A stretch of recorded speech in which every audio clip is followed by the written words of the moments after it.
El número de muertos en el Everest ha alcanzado los 2 dígitos en 2023, lo que ya lo convierte en uno de los años más mortíferos en la montaña. En los últimos 50 años, el promedio de muertes anuales en el monte Everest ha sido de aproximadamente 5, pero este año hemos duplicado esa cifra. Con más de 600 escaleras mecánicas alcanzando la cima, el número de escaleras mecánicas en la montaña sigue aumentando a medida que el mundo ve el Everest más como una atracción turística que como la montaña mortal que es. Pero si te metes con la montaña, puede que nunca regreses a casa. 2 familias más se enfrentan a la realidad de que sus seres queridos no bajarán del pico más alto del mundo. Esta es su historia. El monte Everest tiene un problema. Simplemente hay demasiada gente en la montaña en un momento dado, y estamos viendo las consecuencias. Se está dejando una cantidad récord de tráfico, suministros y desechos humanos, y 13 escaleras mecánicas han perdido la vida en la montaña este año. Nepal emitió 478 permisos a 47 equipos, y con un Sherpa y medio asistiendo a cada escalera mecánica, esto representa más de 1.200 personas en la montaña. Una cifra récord. Esto se debe principalmente a la necesidad de mantener su economía, ya que depende en gran medida de los ingresos generados por los escaladores dispuestos a gastar millas de dólares para tener la oportunidad de alcanzar el punto más alto del planeta. No solo las tasas de los permisos, sino también los ingresos generados por los Sherpas, los hoteles, los taxis y los vendedores ambulantes. Todos coincidimos en que muchas de estas personas dependen de los ingresos de los escaladores, y ni hablar del salario de los Sherpas. Así que parece un mal necesario. Pero, ¿qué podemos hacer para reducir el riesgo de la montaña y, quizás más importante, cuidar de la madre naturaleza? Existen iniciativas para limpiar la montaña, como la campaña de limpieza de montañas del ejército de Nepal, pero este año vimos como uno de los Sherpas que participaba en esta iniciativa falleció, lamentablemente, el 16 de mayo. La realidad es que los permisos no hacen más que aumentar, lo que significa que más personas que no están preparadas para escalar el Everest probarán suerte, aumentando no solo el riesgo para ellos mismos, sino también para quienes sí lo están y buscan alcanzar el sueño de su vida.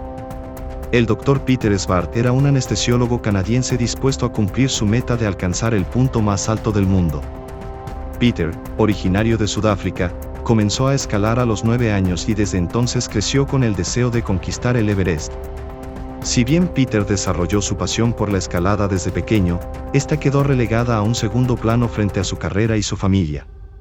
Pero tras graduarse de la Facultad de Medicina en Sudáfrica, mudarse a Canadá, fundar una exitosa clínica de anestesiología, casarse con el amor de su vida, Sarita, y ser padre de 2 hijos, volvió a sentir un deseo insaciable de escalar. Tras años de entrenamiento, en 2019, a los 59 años, Peter ascendió al pico más alto de Norteamérica, el Denali. Alcanzó la cima de 6.190,5 metros y celebró uno de los momentos más memorables de su vida, pero el deseo persistiría mientras Peter fijaba su mirada en el Everest. Decidió viajar al Everest con Madison Mountaineering. Puede que hayas oído el nombre 1 o 2 veces si has visto algunos de mis otros vídeos, ya que son uno de los servicios de montaña más populares. Claro que Peter estaría escalando por la ruta sureste a través de Nepal y siguiendo el programa de aclimatación habitual, que consistía en múltiples viajes por la montaña, cada vez alcanzando un punto más alto, pasando un tiempo a mayor altitud y luego descendiendo al campamento base para descansar. Esta foto, tomada por el legendario escalador Garrett Madison, mostraba a Peter el 28 de abril, atravesando la cascada de hielo del Khumbu en uno de estos viajes de aclimatación. Y el 16 de mayo, Peter publicaría su propia foto en Instagram, atravesando de nuevo la cascada de hielo por última vez, mientras comenzaban a ascender a la cima. El pie de foto diría, escalada en hielo en la cascada de hielo del Khumbu hoy. Un día perfecto. La subida a la montaña sería bastante normal, y el equipo llegaría al campamento 4 justo debajo de la zona de la muerte, a 7.950 metros, sin incidentes. Se estarían preparando para el último esfuerzo por la cima, y aquí es donde los detalles se vuelven un poco confusos. No está claro si Peter llegó a la cima, pero tras entrar en la zona de la muerte, empezaría a desarrollar una tos seca que otros notarían, y debido a la altitud, desarrollaría rápidamente problemas respiratorios. Todos conocemos los peligros de la zona de la muerte, donde el oxígeno es un tercio del que hay a nivel del mar, pero ¿intentar escalar el pico más alto del mundo con problemas respiratorios? Pues no es una buena combinación. Peter tendría que descender la montaña, pero su condición solo empeoraría hasta el punto en que su cuerpo apenas podría funcionar. Tras la travesía de regreso al campamento 4, y en el descenso al campamento 3 a 7.300 metros, justo antes de llegar a la seguridad, el cuerpo de Peter colapsaría. El hombre de 63 años fallecería poco después. Pronto llegarían las efusivas muestras de apoyo de familiares y amigos, y un colega de Peter describió que su sentido del humor era insuperable.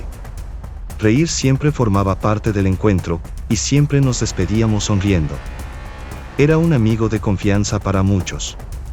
No creo que la historia de Peter sea la de un escalador que no está listo para subir al Everest, sino la de la triste realidad de que uno puede prepararse toda la vida y a veces a la madre naturaleza simplemente no le importa.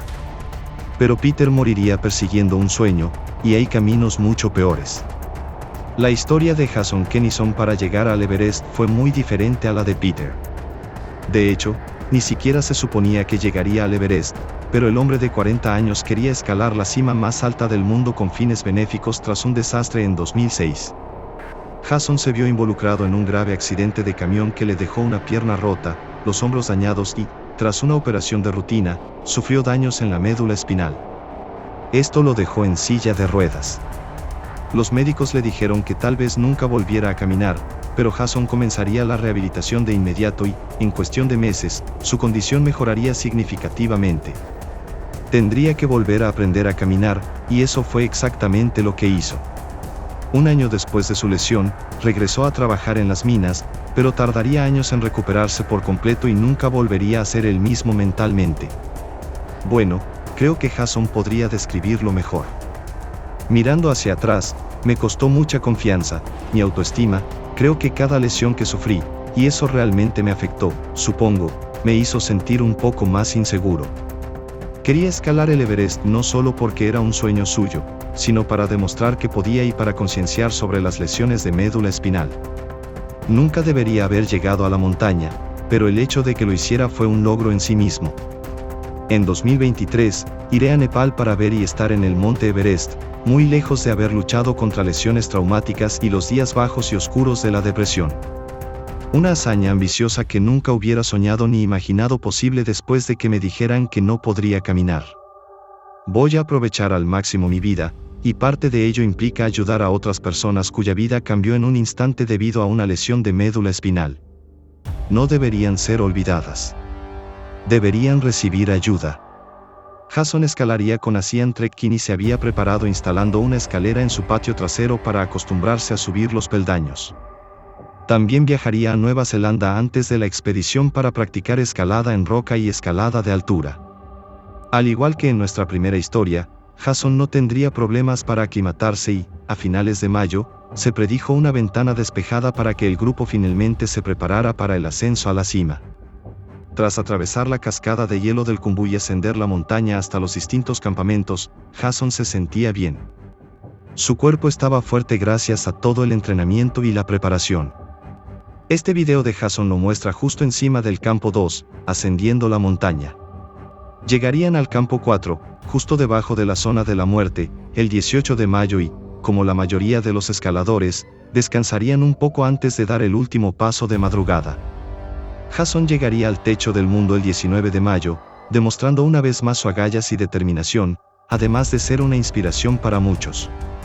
Pero, como todos sabemos, llegar a la cima del Everest es solo la mitad de la batalla. Durante el descenso, Jason comenzó a mostrar síntomas preocupantes, principalmente alucinaciones y confusión. Para empeorar las cosas, los dos sherpas que estaban con Jason se estaban quedando sin bombonas de oxígeno. Ahora no está claro si se quedaron sin oxígeno por falta de planificación o si su ritmo era demasiado lento, pero esto solo empeoró el estado de Jason, y poco después de llegar al balcón, una de las zonas más difíciles de la montaña, Jason comenzó a negarse a escalar. Sufría de edema cerebral de gran altitud, TECA, una afección en la que el cerebro se inflama por falta de oxígeno, lo que provoca comportamientos y pensamientos irracionales, hasta que finalmente el cuerpo comienza a dejar de funcionar. los dos Sherpas decidieron regresar al campamento 4 antes que Jason para recuperar más bombonas de oxígeno antes de regresar con él, pero debido a un cambio repentino del clima mientras los Sherpas estaban en el campamento 4, escalar de regreso hasta Jason fue imposible. Desafortunadamente, Jason se desplomó justo encima del balcón, a 8.500 metros, y lamentablemente exhaló su último aliento. Como la mayoría de los escaladores que lamentablemente perecerían en la zona de la muerte, nadie podría recuperar el cuerpo de Jason, una triste realidad que todos los escaladores deben afrontar, estando atrapados para siempre por encima de los 8.000 metros. La familia de Jason compartió algunos comentarios conmovedores, como el de su madre, quien recordó sus últimas palabras a su hijo: bueno, solo recuerda a Jason, por favor, tómalo con calma, cuídate y recuerda que siempre te querré. Esas fueron nuestras últimas palabras. Es difícil negar sus logros, e incluso el hermano de Jason, Adrián, afirmaría que lo logró con gran entusiasmo, haciendo lo que quería. Allí estaba la subida, tenía su foto, en la cima. Creo que es innegable que Jason logró exactamente lo que quería. Esta temporada dejó a muchos profesionales temerosos de que tuviéramos un déjà vu como el de 2019, con largas filas de escaladores buscando alcanzar la cima, pero incluso con un número récord de escaladores, simplemente no vimos esto, principalmente en parte debido al clima más frío que envió a un mayor número de escaladores a casa a mitad de temporada, muchos con un virus persistente que se propagaba por los campamentos. Pero la realidad sigue siendo que hay más escaladores en la montaña que nunca, y con eso viene el riesgo. Es innegable el aumento de muertes, lo que la convierte en una de las temporadas más mortales en la historia de la montaña, pero la pregunta sigue siendo, ¿qué le depara el futuro al rey de todas las montañas?